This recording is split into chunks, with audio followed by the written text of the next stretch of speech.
Você já se perguntou por que há cristãos que parecem viver como se Deus fosse uma teoria?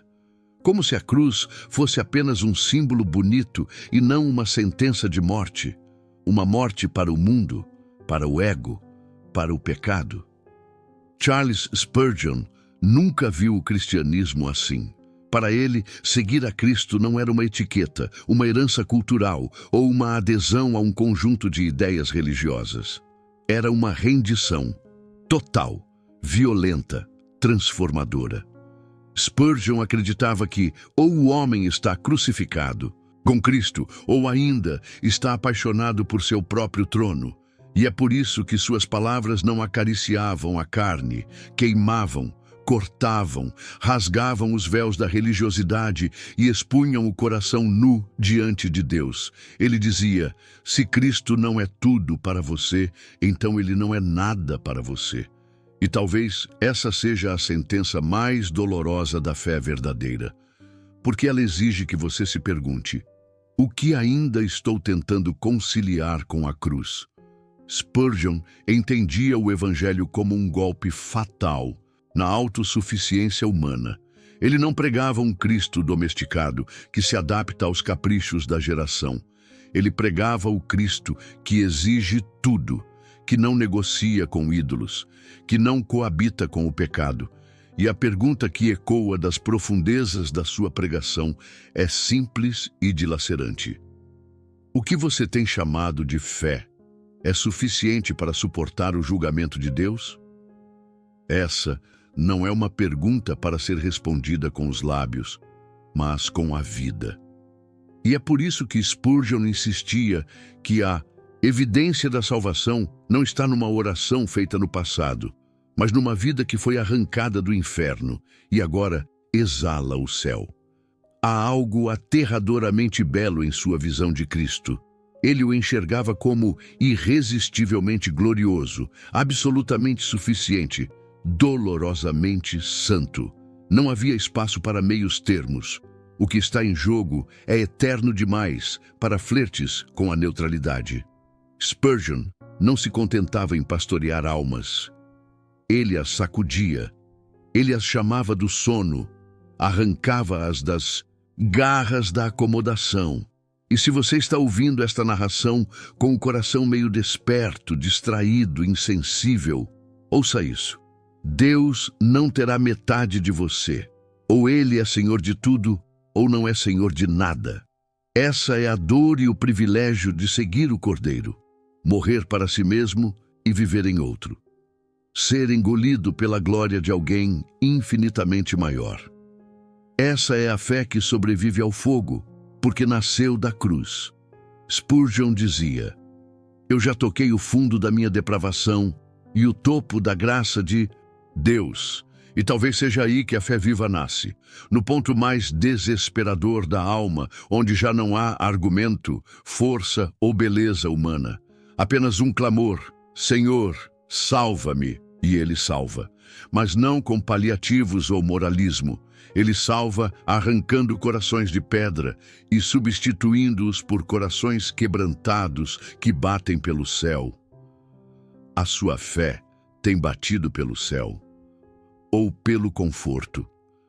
Spurgeon acreditava que o Evangelho deveria ser pregado como se fosse a última chance do ouvinte antes da eternidade, porque talvez fosse, e talvez seja a sua também.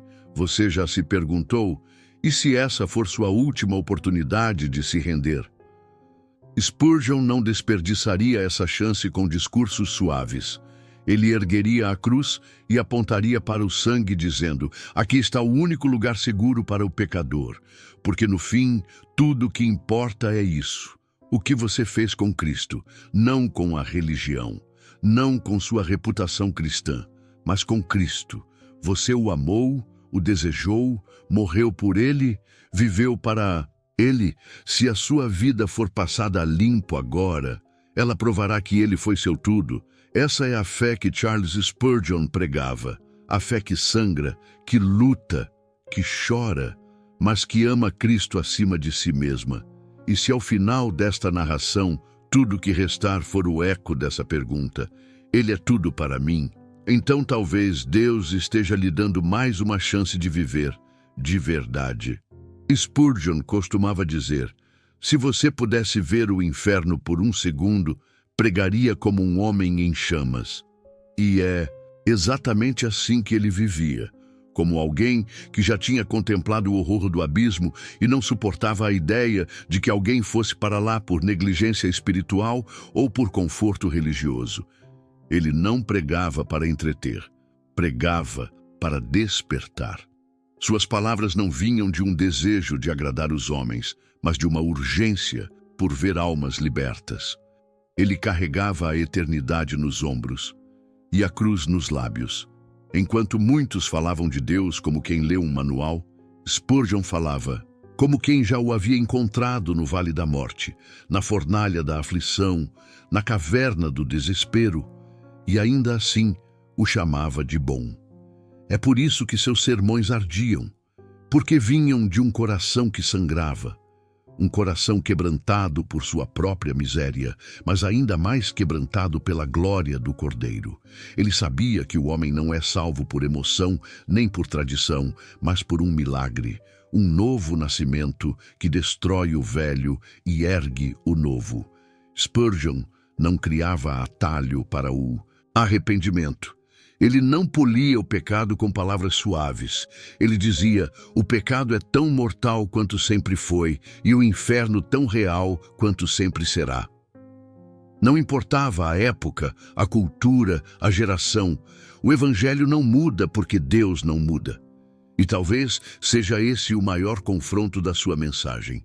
Em um tempo onde tudo é fluido, adaptável e relativo, Spurgeon proclamava verdades imutáveis. Céu, inferno, sangue, justificação, santidade, juízo, glória.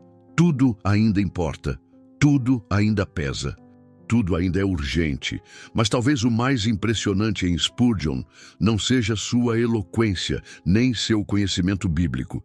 É sua humildade, a consciência de que, por mais que pregasse, ele ainda era apenas um mendigo apontando para o pão da vida. E é por isso que Deus o usou, porque ele não unge orgulho, ele unge rendição. Spurgeon nos convida, até hoje, a viver assim, rendidos, com a alma despida diante de Deus, sem máscaras, sem justificativas, sem desculpas, apenas com uma oração ardente nos lábios: faz de mim teu, totalmente teu.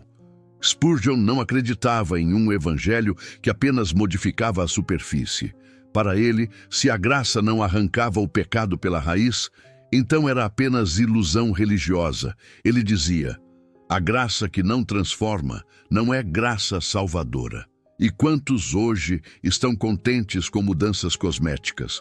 Um vocabulário cristão, uma presença semanal na igreja, um post com versículo nas redes. Mas o coração segue governado pelo ego, pelas vontades e pela idolatria do conforto? Spurgeon enxergava esse perigo e alertava com urgência: o evangelho é gratuito, mas ele custará tudo o que você é. Não porque a salvação se compra, mas porque ela exige rendição total. O evangelho verdadeiro não apenas limpa, ele reconstrói, não apenas perdoa, ele recria, e esse processo dói, porque Deus não quer reformar a velha natureza, ele quer matá-la, crucificá-la, destruí-la, para que nasça um novo homem, um novo coração, uma nova mente. Spurgeon tinha consciência disso, por isso ele pregava com lágrimas, com peso, com fome por almas.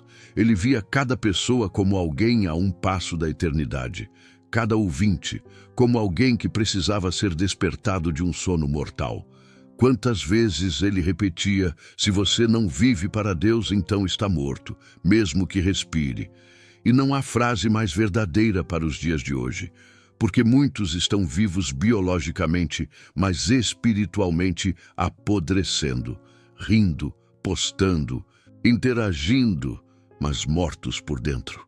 Spurgeon não aceitava isso, não se conformava com uma geração entorpecida por entretenimento, distraída por doutrinas suaves, satisfeita com o mínimo espiritual.